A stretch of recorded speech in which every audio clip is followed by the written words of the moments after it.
यहाँ पे आप वाटर कूलर खोल के देखिए तो कीड़े उसमें घूम रहे हैं। टंकियों की सफाई 3 साल से नहीं हुई है, कोई प्यूरीफायर नहीं लगाया गया। आप जैसे सार्वजनिक शौचालय में बाहर जा रहे हैं, वो तमाम तरीके के वहाँ इन्फेक्शंस होते हैं आमतौर पे। तो यहाँ हम कम से कम कैंपस में तो हमें बेहतर साफ़ सुथरा शौचालय मिले, कम से कम उसका फ्लश तो काम करे। जैसे पीरियड्स आता है तो यहाँ पे हाइजीन की क्या है वॉशरूम में, और पैड्स ये सब प्रशासन देता है विश्वविद्यालय का? नहीं, ऐसा कुछ नहीं होता है यहाँ पे। मतलब अगर आपको टॉयलेट करना है तो उससे पहले प्रोटेस्ट करना है। इस पे सत्तात्मक सोच को हटाने के लिए यूनिवर्सिटी बनाया जाता है, वो यूनिवर्सिटी के ही लोगों द्वारा थोपा जा रहा है। यहाँ के एक दर्शन शास्त्र के प्रोफेसर हैं, वो जब क्लास में पढ़ाते हैं तो लगातार लड़कियों पे कमेंटबाजी करते हैं। कुछ मतलब शायरी बोलते रहते हैं कि वो बिना देखे इतनी खूबसूरत है, बुरखे में पता नहीं क्या क्या, मतलब एकदम सांप्रदायिक कमेंट भी और लगातार स्त्री विरोधी कमेंट। एक प्रोफेसर हैं, कह रहे हैं कि तुम अंग्रेजी दवाइयाँ मत खाया करो, नुकसान करता है। मैं लाइब्रेरी पे बात रखूंगा कि पहले तो यहाँ का छत टपकता है, लाइब्रेरी का छत। हाँ, और बहुत दिनों से यहाँ पे नई किताबें नहीं आई हैं। ओवरऑल कहा जाए तो इलाहाबाद केंद्रीय विश्वविद्यालय को इन्होंने इलाहाबाद प्राथमिक विद्यालय में बदलने का काम किया है। ये चाहते हैं कि छात्र यहाँ पर तेल लगा के बाल को ऐसे चिपका ले और डरे समय से यहाँ आईडी कार्ड पहले से निकाल के यहाँ दरवाजे पे दिखाते हुए सीधे जाके स्टडी रूम में बैठ जाए। इस देश के प्रधानमंत्री और मुख्यमंत्री, यहाँ के मुख्यमंत्री दोनों फोकटिया हैं एकदम से। बस एआई की बात करते हैं, एआई के नाम पे। मैं जैसा कि बताया अभी, एक भी जगह पे डिजिटल बोर्ड नहीं है। गम के और 4 दिन, सितम के और 4 दिन, ये दिन भी जाएंगे गुजर गए 1000 दिन। ये गम के और 4 दिन, सितम के और 4 दिन, ये दिन भी जाएंगे गुजर।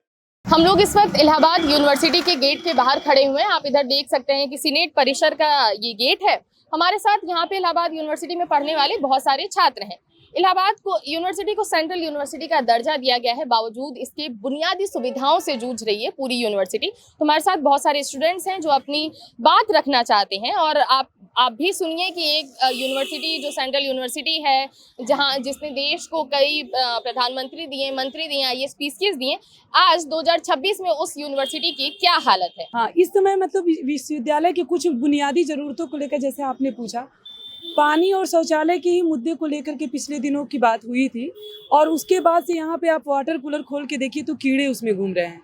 टंकियों की सफाई 3 साल से नहीं हुई है, कोई प्यूरीफायर नहीं लगाया गया। किसी डिपार्टमेंट में कोई प्यूरीफायर नहीं, कोई, उनके ऑफिस में लगे हुए हैं। और इसी चीज़ को लेकर सवाल कर रहे थे छात्र कि यहाँ पे हम अपने कमरों पे रह रहे हैं, तब भी बाहर से पानी मंगा रहे हैं कि साफ पानी मिले, और यहाँ पर प्रोफेसर के ऑफिस में प्यूरीफायर लगा हुआ है, लेकिन छात्रों के लिए 3 साल की सफाई नहीं जिस टंकी की गई है उसका पानी हम पी रहे हैं, तबीयत खराब हो रही है। और ये किसकी रिस्पॉन्सिबिलिटी होगी? जो आर्टिकल 21 है, जीने का अधिकार, जीने का अधिकार का एक हिस्सा होता है कि हमें पीने का पानी, साफ सुथरा, साफ हवा, साफ सुथरा शौचालय, ये सारी चीज़ें मिले। लेकिन आज पिंक टॉयलेट बनाया गया लड़कियों के लिए, उसमें ताला लगा दिया गया था। हम लोग जा करके पहले तो अल्टीमेटम दिए थे कि इसको खुलवाया जाए, साफ सफाई रखी जाए, ताकि इन्फेक्शन के चांसेस बहुत ज़्यादा गर्ल्स में होती हैं।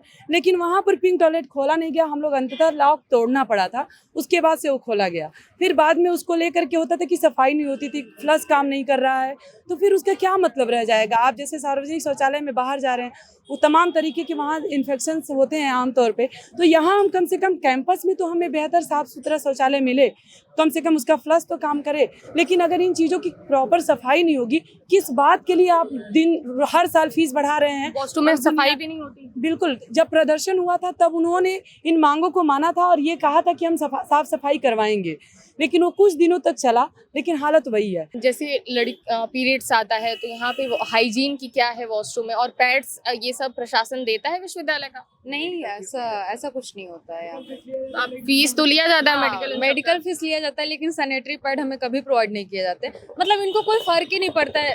इवन बताया ही अंजलि ने कि पिंक टॉयलेट तो बंद रहते हैं, और ऐसा हर साल होगा। जैसे न्यू सेशन शुरू होगा ना, जैसे न्यू स्टूडेंट आएंगे तो उनको तो पिंक टॉयलेट बंद ही मिलेगा, फिर उसके बाद प्रोटेस्ट करना ही पड़ेगा। मतलब अगर आपको टॉयलेट करना है तो उससे पहले प्रोटेस्ट करना है। और हाइजीन कैसा है, क्योंकि इन्फेक्शन भी हो सकता है अगर वॉशरूम साफ ना हो? बिल्कुल खराब है, यहाँ पे कोई हाइजीन वगैरह यूज करते हैं। अब अगर इंसेंस क्या ही बताया, मजबूरी हो तो हाँ, अगर एकदम जरूरी हो तो जाना पड़ता है, वरना फिर कोशिश किया जाता है कि रूम पे ही जाया जाए, या फिर कहीं कहीं किसी जरूरी जगह पे साफ रहता है, या फिर ऐसा होता है कि कभी कभी टीचरों का वॉशरूम साफ रहता है, स्टूडेंट का नहीं, तो फिर वहाँ इन्फेक्शन ना हो। यहाँ तक कि आप सोचिए कि डेमोक्रेसी कितनी खत्म होती जा रही है कि दो इंडिविजुअल अगर दो दोस्त हैं, मेल फीमेल अगर हो और या फिर कोई भी हो, तो गार्ड एकदम गुंडों की तरह गाड़ी पे बैठ के जाएंगे और पूछेंगे यहाँ कौन सी पढ़ाई हो रही है।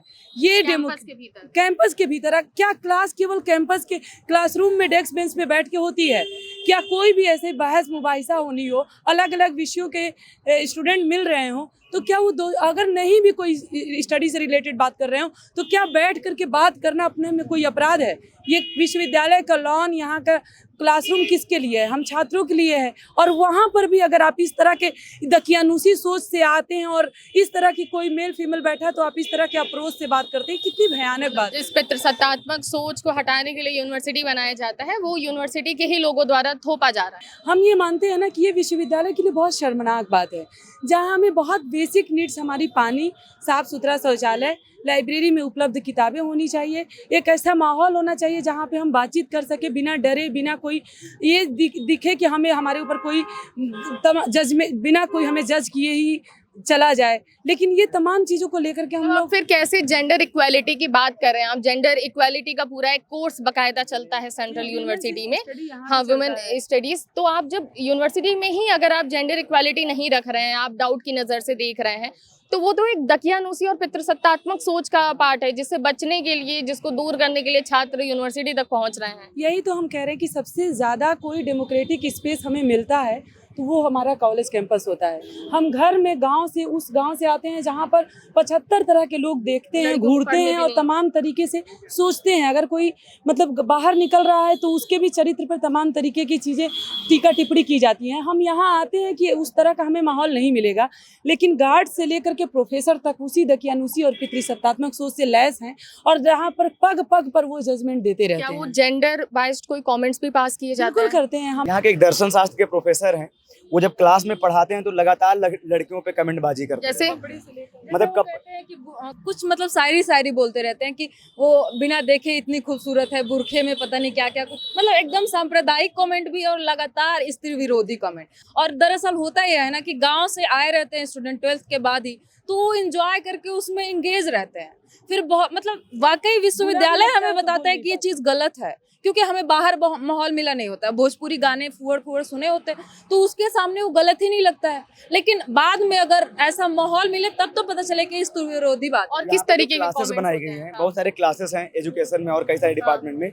लड़कियों के लिए सेपरेट क्लास बनाए गए हैं और लड़कों के लिए अलग क्लासेस। बल्कि ये तो कोएड है ना, बिल्कुल कोएड है। और संस्कृत और हिंदी विभाग में क्लास जो है, अभी तो 3rd ईयर में एक साथ बच्चे बैठ रहे हैं। 1st ईयर में मैं जब आया था तो लड़कियों के लिए अलग क्लास थी और लड़कों के लिए अलग, मतलब लड़कों के लिए अलग क्लास। क्या रीजन देते हैं प्रोफेसर इसके लिए?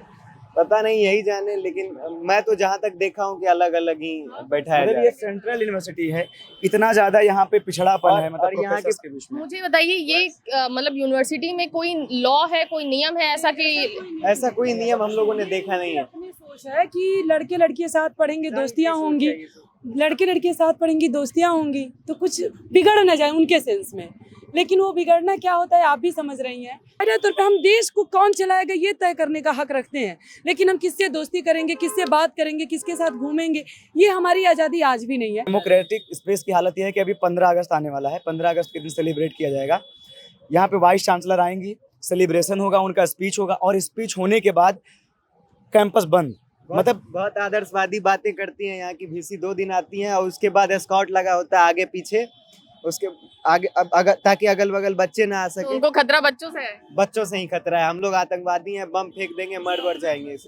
असुविधाएं हैं यहाँ पर इतनी सारी की मेडिकल के नाम पे फीस तो लिया जाता है, लेकिन पैरासीटामोल दिया जाता है वहाँ पे, वो भी 5 बजे तक, जबकि विश्वविद्यालय को 2 से 5, बल्कि वो 24/7 होना चाहिए। खाली पैरासीटामोल मिलेगा आपको। हाँ मैम, अभी किडनी उठने की बीमारी के लिए भी बच्चे की डेथ भी हो गई है उसी वजह से।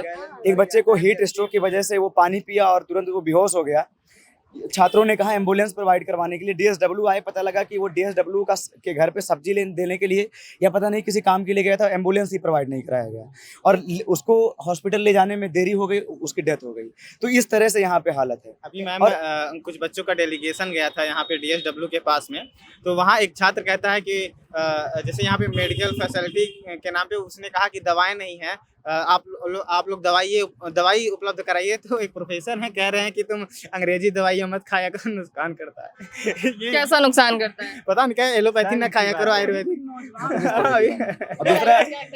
दूसरा डेमोक्रेटिक स्पेस पे एक और बातचीत करनी थी कि यहाँ पे हम लोगों ने एक मुद्दा उठाया था कि 3 साल से पानी की टंकी नहीं साफ हुई है, टॉयलेट नहीं साफ है, इसको कर दीजिए। इतना हम लोगों ने मुद्दा उठाया, इन्होंने क्या किया, सस्पेंड कर दिया। मुझे और निधि को सबसे पहले सस्पेंड कर दिया इसी मांग को उठाने की वजह से। पानी साफ कराने के लिए आप लोगों को, पानी टॉयलेट के मुद्दे को लेकर। और फिर कविता पाठ आयोजन किया गया, उसके लिए परमिशन लेने गए, उनको भी सस्पेंशन का लेटर पकड़ा के बाहर भेज दिया गया। मतलब यहाँ पे डेमोक्रेटिक स्पेस की हालत ये है। और मुझे तो ऐसा हुआ था कि लगातार एमए में मैंने एडमिशन लिया, एग्जाम आने से पहले ही एक छात्र को प्रॉक्टर ने पीट दिया था। हम लोगों ने बस इतना मुद्दा उठाया था कि आपने क्यों पीटा, इसका जवाब दीजिए। उन्होंने सस्पेंड कर दिया और लगातार 3 साल तक सस्पेंशन। संगीता जी, आप सिलेबस से लोकतंत्र हटा दीजिए। लोकतांत्रिक व्यवस्था में क्या क्या सुविधाएं मिलती हैं, कैसा दिखता है लोकतंत्र, वो सिलेबस से हटाइए ताकि बच्चों को पता भी नहीं चले, ताकि वो सवाल ना पूछ पाए। वॉशरूम जैसी सुविधाओं के लिए अगर बच्चों को आंदोलन करना पड़े, मतलब आप कंप्लेन छोड़ दीजिए, कंप्लेन के बाद अगर उन्हें बैठना पड़े, 2-4 दिन आंदोलन करना पड़े, तो ये बहुत शर्म का विषय है प्रशासन के लिए भी, विश्वविद्यालय के और आपके लिए भी। वीसी साहिबा वाइस चांसलर हैं, वो बिल्कुल मोदी और हिटलर के नक्शे कदम पे चलती हैं। जैसे अभी कुछ कार्यक्रम होगा, उसमें वाइस चांसलर कुछ आना, देखिए इस वीडियो के बाद दोबारा पता ना चले निष्कासित कर दिया जाए। नहीं, निष्कासित हैं ऑलरेडी, तो कुछ हो ही नहीं सकता है। तो दोबारा एडमिशन ना मिले। नहीं, एडमिशन ले भी नहीं रहे हैं, ये भी हो चुका है। तो खुल के मैं बोल सकता हूँ, जैसे अभी कुछ भी कार्यक्रम यहाँ पे कार्यक्रम होता है तो वाइस चांसलर के बड़े बड़े फोटो पोस्टर सारे कैंपस भर में लग जाता है। कुछ भी कार्यक्रम हो, उसके लिए पैसा है। हाँ, उसके लिए पैसा है। अभी इन्होंने कोरोना के समय में जब कैंपस बंद था, 17 लाख का लाई चना खा लिया इन्होंने। 17 लाख का या 15 लाख का लाई चना इन्होंने खा लिया था। लोगों ने आईटीआई डाल के निकाला तो उसमें ये पता चला कि इन्होंने इतने लाख रुपए का लाई चला। धर्मेंद्र प्रधान जी हैं और उनके बगल में वो खड़ी एक बेटे हैं, धर्मेंद्र प्रधान जी के साथ अब जवाबदेही लग रहा है बच्चों को। अब धर्मेंद्र प्रधान के बाद संगीता श्रीवास्तव से मांगनी पड़ेगी। विद्यालय में जितनी भी सुविधाएं हैं उस पे तो बात आ गई है, लाइब्रेरी पे बात नहीं आई है, तो मैं लाइब्रेरी पे बात रखूंगा कि पहले तो यहाँ का छत टपकता है, लाइब्रेरी का छत। हाँ, और बहुत दिनों से यहाँ पे नई किताबें नहीं आई है, यही। और बाबा आदम के जमाने की किताबें, कौन सा सन है? आप लाइब्रेरियन जो है खोज के नहीं देता है आपको खुद से खोजना पड़ता है। वो तो चलिए ठीक है, पीएचडी वाले छात्रों के लिए थोड़ी सी सुविधा अच्छी है, लेकिन वहाँ पे चार्जिंग पॉइंट नहीं है। 1-2 बेंच ही ऐसे हैं जहाँ पे चार्जिंग पॉइंट है, बाकी सीट तो एकदम है ही नहीं है। कभी कभी कुर्सी का सीट फटा रहता है, ऊपर से पानी टपकेगा तो कुर्सी में जो फोम डाला हुआ रहता है वो भीग जाता है, बैठिए तो आपका कपड़ा भीग जाएगा। आए दिन लड़ाई होते रहता है छात्र में कि ये मेरा सीट था तो तुम उठ जाओ। बच्चों के कंपैरिजन में सीट्स भी कम है। हाँ, यहाँ पे लाइब्रेरी में इतना भयंकर भ्रष्टाचार है कि अगर उसका खुलासा हो तो हमको लगता है कि जितने भी कर्मचारी और सारे लोग हैं सब जेल के अंदर होंगे। हर साल 1.5 से 2 करोड़ रुपया यहाँ पे बजट होता है लाइब्रेरी का। किताबें आप देखिए वहाँ पे जाके तो 1998-99 के बाद से यहाँ पे किताबें ही नहीं है। सिलेबस का आप कुछ भी ढूंढिए, एक भी किताब आपको नहीं मिलेगा, ना कोई भी इंफ्रास्ट्रक्चर नहीं है, कुछ भी नहीं है। मैं मैथमेटिक्स का छात्र हूँ। मैं बता दूं, फर्स्ट ईयर में जब मैं था मैथमेटिक्स की किताब ढूंढने गया, एक भी किताब वहाँ मैथमेटिक्स की नहीं थी। इसके लिए मैंने जो लाइब्रेरियन के हेड है उनको प्रार्थना पत्र भी दिया। तो मैं अकेले गया था, चूंकि नया था, मुझे कुछ पता नहीं था, तो मैंने अकेले उनको प्रार्थना पत्र दिया। फिर बोले कि 10 दिन बाद आना, मैं बता दूंगा क्या हुआ। 10 दिन बाद पहुंचा तो पता चला कि उन्होंने प्रार्थना पत्र खो दिया है, बोल रहे हैं कि दूसरा प्रार्थना पत्र दे दो। फिर मैंने दूसरा दिया, उसका भी कुछ पता नहीं चला, अभी तक उसमें किताबें नहीं आई हैं। और ये कह रहे हैं कि कौन सी किताबें चाहिए हमको बता दो। भाई साहब, आप हेड हैं लाइब्रेरियन के, यूनिवर्सिटी के आपके अंदर में, आप देखिए कि आपकी यूनिवर्सिटी में कौन सी बुक चल रही है, आप वहाँ पर मुहैया कराएं कि मैं बताऊंगा मुझको कौन सी बुक चाहिए। मैं जो कहूँगा आप ला के रख देंगे क्या? मजेदार नोटिस बोर्ड लगा है जिसमें लिखा हुआ है कि इलाहाबाद विश्वविद्यालय में कोई भी राजनीतिक गतिविधि, धरना, प्रदर्शन, विरोध, जुलूस नहीं निकाला जा सकता। यहाँ पे नोटिस बोर्ड पे तो आप मौका मत दीजिए बच्चों को निकालने का। हाँ, मौका भी मत दीजिए। और ये फिर ये डेमोक्रेसी कहाँ गई हमारी?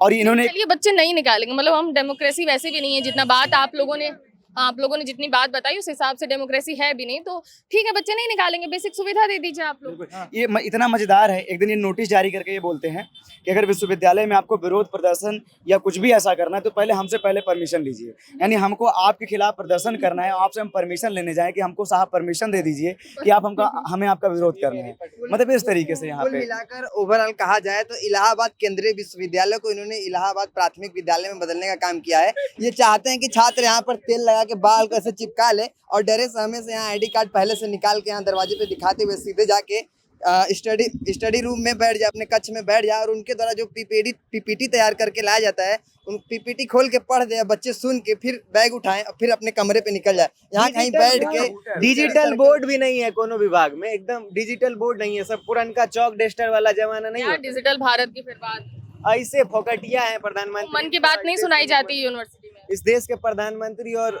मुख्यमंत्री, यहाँ के मुख्यमंत्री दोनों फोकटिया हैं एकदम से। बस एआई की बात करते हैं, एआई के नाम पे मैं जैसा कि बताया अभी एक भी जगह पे डिजिटल बोर्ड नहीं है। जो लैबों में कई साल से इंस्ट्रूमेंट नहीं बदले गए हैं और कई सारे ऐसे सब्जेक्ट्स हैं जिनको विजुअल्स के थ्रू पढ़ाना ज़्यादा, जैसे हम मैथमेटिक्स का हूँ तो उसमें 3D पढ़ाना होता है तो उसमें बोर्ड पे समझ नहीं आता चाक से, तो उसको आधुनिकीकरण किया जाए, उसका बच्चों को बेहतर तरीके से समझाया जाए और अच्छे से बताया जाए। किस ईयर में है आप यहाँ पे? अभी तो हम सेकेंड ईयर में, फर्स्ट ईयर से सेकेंड ईयर में गए। कौन सी क्रांति कर दिए थे कि आप पहले ही और दूसरे साल में? आप इधर आइए थोड़ा सा। आप पढ़ने लिखने आजमगढ़ से आए थे। हाँ। अब गलती ये हो गई कि फी रिसिप्ट पढ़ लिए, उस पे लिखा था कि हेल्थ सेंटर के नाम पे पैसा लिया जाता है, कल्चरल एक्टिविटी के नाम पे पैसा लिया जाता है, मेडिकल इंश्योरेंस के नाम पे पैसा और तरह तरह की चीजों के नाम पे। बस हमने जाके पूछ लिया, सर ये पैसा लिया जा रहा है तो हमारे पानी में कीड़ा क्यों है, लाइब्रेरी छत टपक क्यों रही है, यही सब पूछ लिया। उसके बाद कहें कि रुको तुम्हें बताते हैं। उन्होंने हमारा निलंबन किया, सवाल करोगे तोरा निलंबन, उसके बाद FIR कर दिया है। अब इतना दिमाग विश्वविद्यालय प्रशासन ने FIR किया है आप पर? हम पर क्या विश्वविद्यालय लिखा है FIR में, क्या वजह दी है? अराजकता फैलाते हैं। इन जो चाचा लोग आर्मी से रिटायर्ड हो गए हैं, हट्टे कट्टे, हम दुबले पतले, उनसे गाली गलौज करते हैं, उनसे बदतमीजी करते हैं, उनको मारने की धमकी देते गुंडा हैं एक्ट लगा है और गुंडा एक्ट लगा दे रहे हैं। मेंटल इतना प्रेशर हो गया है। घर वाले शाम को खाना खाने के बाद पूछते हैं कि बहू खाना खाए, उसके बाद डायरेक्ट पूछते हैं पढ़ाई अब क्या है, हम जवाब दें यहीं दिन रात बैठ घर पे पता है आपको आप निलंबित हैं? घर पे बताए हैं, घर के लोग एकदम परेशान है। हम अगर कुछ होता है विश्वविद्यालय प्रशासन, अतुल नारायण साहब जिम्मेदार हैं, बहुत दिमाग खराब है हमारा। हम लोग उन्हीं के बच्चे हैं, हम लोगों को पढ़ाई लिखाई से परहेज नहीं है कि हम लोग क्रांति करने नहीं आए। ये लोग समझते हैं, मैं तो पूरे गर्व से कहता हूँ कि मैं आपका छात्र हूँ, आप हमारी मैडम है और जो भी अतुल नारायण सर हैं उनसे मैं पढ़ा हूँ। एंशिएंट हिस्ट्री पढ़ाते हैं, वो अच्छा नहीं पढ़ाते हैं क्योंकि क्या कहते हैं, उनका तो क्लास रहता है तो पहले क्लास में प्रेजेंटे नहीं रहते हैं। जिस दिन आते भी हैं तो एक के टॉपिक पे 4 दिन उनका क्लास चलता है। सिलेबस आपको बता दूं, किसी भी डिपार्टमेंट का सिलेबस आज तक पूरा नहीं हुआ है यहाँ पे। गिनीज वर्ल्ड रिकॉर्ड बन जाएगा? हाँ बन जाएगा आराम से, कोई दिक्कत नहीं। ये लोग अपना छात्र मानने से हम लोगों को इनकार करती हैं, गुंडा समझती हैं हम लोगों को। बस इस चैनल के दौर में आखिरी बात हाँ, इस चैनल के माध्यम से बस वाइस चांसलर और इन लोगों को संदेश देना चाहते हैं कि ये लोग जानबूझ के निलंबन करते हैं, फिर निलंबन करने के बाद माँ बाप को घर पे बुलाते हैं, फिर माँ बाप को डरवाते हैं और निलंबन, निष्कासन, FIR जो भी कर रहे हैं बस नहीं ठीक है, वो बंधे हुए लोग हैं। उन्हें वाइस चांसलर को बस इतना संदेश देना चाहते हैं कि एक दौर था सावरकर का और एक दौर था भगत सिंह का। सावरकर के ऊपर जब उनको जेल में बंद किया गया तो सावरकर ने माफी मांग लिया। अगर विश्वविद्यालय प्रशासन हम लोगों को सावरकर समझ रहा है तो ये विश्वविद्यालय की भूल है। हम लोग भगत सिंह को अपना आदर्श मानते हैं और भगत सिंह से जब कहा गया था माफीनामा लिखने के लिए तो उन्होंने लाहौर के गवर्नर के नाम एक पत्र लिखा अपने फांसी से कुछ दिन पहले, और उस पत्र में भगत सिंह लिखते हैं कि गवर्नर साहब, अगर आपको लगता है कि हमको फांसी देने से लड़ाई खत्म हो जाएगी तो आप गलत फहमी में हैं, क्योंकि लड़ाई जो हम लड़ रहे हैं ना, हमने इसकी शुरुआत की थी ना, हमारे मरने के साथ ये खत्म होगी। ये लड़ाई तब तक जारी रहेगी जब तक एक इंसान द्वारा दूसरे इंसान का शोषण जारी रहेगा, तब तक ये लड़ाई किसी न किसी रूप में जारी रहेगी। और यही बात हम विश्वविद्यालय प्रशासन से भी कहना चाहेंगे कि आप हमारा 2-4 लोगों का निलंबन कर देंगे, इससे लड़ाई खत्म नहीं होगी।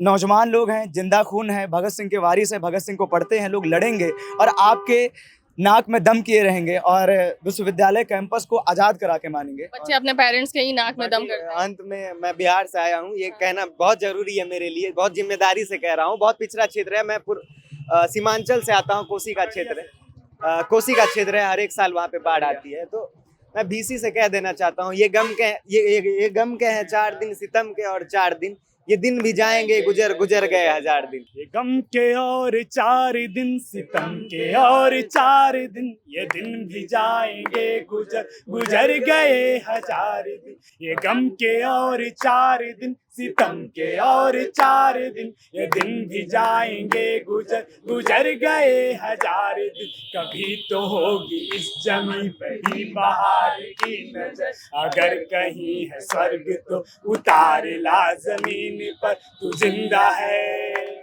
तू जिंदा है, तू जिंदगी की जीत में यकीन कर, अगर कहीं है स्वर्ग तो उतार ला जमीन पर। तू जिंदा है। ये इलाहाबाद यूनिवर्सिटी के स्टूडेंट्स हैं। इलाहाबाद को क्रांति की धरती कहा जाता है और एक क्रांति की बिगुल ये लोग भी बजा रहे हैं और वो क्रांति बुनियादी सुविधाओं की मांग को लेकर है। जब जब विश्वविद्यालय प्रशासन फीस लेता है तमाम चीज़ों के नाम पर कि वो आपको मेडिकल सुविधाएं देगा, बेसिक सुविधाएं देगा, तो अपने अधिकारों की मांग ये युवा भी कर रहे हैं। ये देश के आने वाले भविष्य हैं। आपको बातचीत कैसी लगी ये आप हमें कमेंट करके बताइएगा। मैं गीतांजलि, कैमरे के पीछे हैं हमारे साथी सुमित। उनका जिक्र करना बहुत ज़रूरी है कि वो पिछले 1 से 2 घंटे से वो कैमरा पकड़ के खड़े हैं हमारे साथ। आप पॉलिटिक्स को देखते रहिए और अपना प्यार बनाए रखिए।